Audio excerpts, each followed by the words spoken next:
Hi, this is Gus Fogowski for AP Gov, and in this video we're going to be reviewing Unit 2 quite quickly. So the important part here is knowing the difference between the Senate and the House with respect to chamber sizes, the House being 435, and of course the House being more representative of the people as of course originally designed. In terms of the Senate, certainly a much smaller number of senators, only 100, and they serve 6-year terms as opposed to 2-year terms, and they represent basically the entire state, where the House is typically going to represent a particular district unless you're one of those smaller states.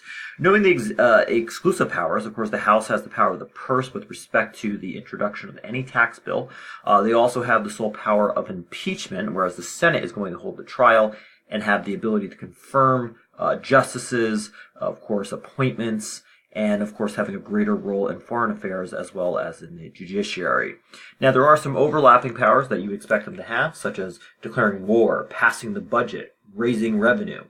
And then of course they have utilized the Commerce and Alaska clauses to expand their power, and that has significantly led to the increase of national power, particularly over the states. Other unique parts here that the Senate has the filibuster. This is a very important tool for the minority party to basically derail legislation. You can, though, if you're in the majority party and you have 60 votes, typically and historically we're speaking, invoke cloture, which would force a bill to go up for a vote, thus really rendering the filibuster ineffective. Also, in the Senate, you can introduce non-germane amendments, so they don't have to be related to the bill, and we typically see more compromise simply because there's fewer people in the Senate, whereas in the House, much bigger, typically less compromise. They also have something unique known as the Committee of the Whole, where you have the smaller group of members of the House to sort of iron out differences in legislation and hopefully come to some type of compromise. Also, in the House, you can only include germane or relevant amendments, and they do have something called a discharge petition, whereas if a committee is sort of holding up a bill that the full House wants to have a vote upon, the full House can actually vote upon a discharge petition and basically force that bill to come to the full House, but you would need a simple majority to do so. Unique committees in the House, Ways and Means dealing with taxation, Rules that is also unique to the House, where they attach such as some open or closed rules as well as time limits. And then other important committees include the Appropriations Committee, dealing with the amount of money that's going to be attached with a particular bill. In the Senate, Foreign Relations or Affairs, very big. Judiciary, very big because you're confirming appointments. And then, of course, with finance as well. Ultimately, when we look at leadership, they both are going to be controlling legislation, whether that's the Speaker of the House or the Senate Majority Leader. They are going to be in control of the calendar as well as committee assignments. So that is going to encourage party loyalty, because if you're not a loyal Republican or Democrat, you might be stuck on an aging committee, which we know does not carry too much clout. One other important part to add here is that the Speaker of the House is third in line to the presidency. So if the president were to die, you'd have the vice president and then the Speaker of the House. In terms of legislation, there is, of course, the role of pork. That is where you have an attached amount of money in a spending bill, and typically it's going to go to a House district or to a state, and it's a politician's sort of pet project, if you will.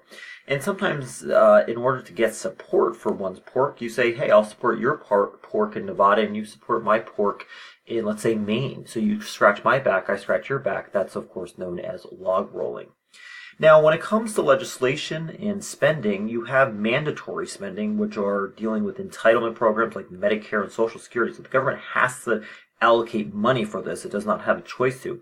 Versus the leftover money, which is discretionary money spending. Where do we want to spend this? Do we want to create new programs? That would be discretionary. Now, the process of a bill becoming a law, let's just say for the sake of this argument, it's dealing with a tax bill. It would always, of course, have to be put into the House, and then the committee, that's where it's going to be marked up. Most do not make it out of the committee. If it is lucky enough in the House, it will go to the Rules, then to a full House vote, and then it has to repeat the same process, essentially, in the Senate, followed by the committee. If it's lucky enough, you'll notice that there is no Rules Committee in the Senate. It will just go straight to the Senate floor for a vote, and if both chambers are going to pass it, it will then go in the Conference Committee, where they have to reconcile the differences, and then both the Senate and the House will have to separately vote on it. In the event that it goes through all those obstacles, the president would enact some type of action, whether it's a veto or signing it into law. And how a congressperson acts is based on one of these three models here. And when we talk about elections for House elections, the role of gerrymandering is going to come into play. We know that Baker v. Carr is going to open up the door to the challenging of redistricting, where the federal government is going to be challenging this via the 14th Amendment, and it's going to establish the principle of one man, one vote. Fast forward, you have Shaw v. Reno, which is now going to use the Equal Protection Clause to say that minority-majority districts are illegal. And in addition, when the president is lame duck, right, has either lost the election and is waiting for the new president to come in or has already served 2 terms, sometimes Congress will get stubborn and will not confirm appointments, such as to the Supreme Court, as we saw under Barack Obama. Now, formal versus informal powers of the president are very important to know. You have everything from vetoes, commander-in-chief, appointments to the bureaucracy, versus informal, using the power of persuasion through the bully pulpit, executive orders, executive agreements, signing statements. These are very important, and it's also grown the power of the presidency. The fact that you can send troops in without congressional approval shows just how important and how immense the power of the presidency has become.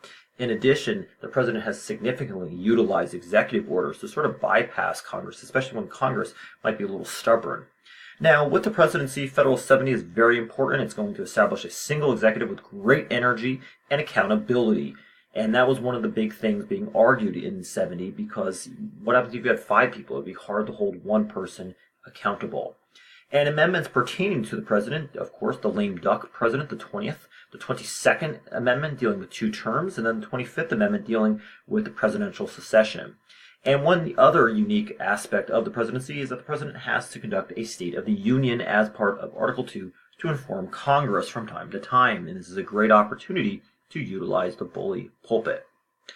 Now, turning to the judiciary, Federalist number 78 is very important in terms of establishing its legitimacy, in that you're not going to have the power of the purse nor the sword, and it's supposed to be the least political or injurious to the people's rights. It's important because the courts have been the bastion of democracy. They've extended protections, as you'll see, in the civil liberties and civil rights unit. Now, the big court case that really gives the muscles to the judicial branch is, of course, Marbury v. Madison, judicial review, the power to declare a law unconstitutional. And when the courts are going to be deciding a case, they typically like to err on the side of stare decisis, meaning let the precedent stand. They're going to look at previous court decisions by the Supreme Court, and they typically don't like to overturn it. Doesn't mean it can't happen, but typically they don't like to do that. And as a result, when they do make decisions, if it's very unpopular, there comes a chance of a lack of implementation. So they can't stray away too far from public opinion. Remember, they are people, but they are informed by public opinion. They watch TV, they read the newspaper. But if they come out with some type of opinion that strays too far away from the norm, you have a chance of the president and Congress sort of ignoring it. And one of the philosophical debates becomes, should a member of the Supreme Court abide by judicial restraint, where you basically adhere to the Constitution based on how the original intent of it was by our founding fathers, or are you going to focus more on judicial activism, where you're not only making a determination if the law is unconstitutional or not, but you're going beyond that. You're making policy. You're going one step further. So that's a very big debate, and they're typically asked that during their confirmation hearings. It's important to know the checks on the Supreme Court, everything from Congress being able to modify the impact of a prior SCOTUS decision. They can, of course, put forth an amendment. They can also reject a confirmation appointment by the president, and of course the president is going to have that ability to have that check on the Supreme Court by appointing people. As we said before, the president, as well as states and Congress, can try to simply ignore the decision, or Congress can just alter the jurisdiction of the cases heard by the court, such as saying you can't hear cases involving the Pledge of Allegiance. So again, those have been things that have been done in the past.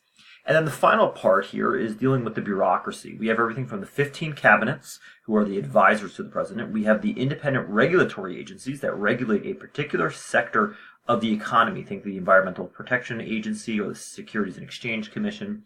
You also have government corporations which make money and they charge for that service. So think, for example, Amtrak, if you ride the train, or the Postal Service, you put a stamp on the envelope. And then where you have bureaucratic agencies that don't fit anywhere else, we just put them in an independent executive agency in which they fit nowhere else. And that is a good example of NASA. Notice here that they are regulating here, they are making rules, and they are independent. So they cannot be removed for political purposes. Of course, some of the major roles of the bureaucracy, they are the implementers of the government. So when Congress passes a law, who's going to implement it? It's the bureaucracy.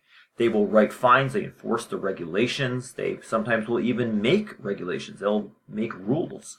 And they are, of course, part of both iron triangles, or a three-part part in which it explains why policy is very difficult to break into if you're not part of one of those three parts, for lack of better words, of that triangle, versus the issue network where you have multiple parts working. It's also important to note the role of civil service, as you cannot be fired for political purposes for most bureaucratic jobs. In knowing the checks on the bureaucracy, also crucial, they do have discretionary authority, but it is dependent upon the legislation. If it's very unclear, that typically means they have more discretion. And that sometimes is done because they understand a particular concept or a particular subject matter much more than the average congressperson. So if we're talking about nuclear energy, there's a lot to know behind that. And if you're just a regular Joe Schmo congressperson, you're going to give more of that authority to the bureaucracy because you trust them. They're the experts. But it's not to say that there are not checks on the bureaucracy. You have the power of the purse. You have abolishment power. Congress can simply just eliminate it. Legislative oversight. You bring the head of an agency and you grill them. Confirmation of appointments. So if they don't like an appointment in the Senate, well, you're not going to be the head of that particular agency. And then, of course, the executive branch, because it does also have some control of the bureaucracy, similar to Congress's, they can issue an executive order to clarify an existing piece of legislation for the bureaucracy, and that's typically dependent upon the president's ideology, and then, of course, the role of appointment power. So that is a brief cursory overview of the four major parts of our institutions of government. If you have any questions on any one of these topics, there are more specific videos available on the YouTube channel.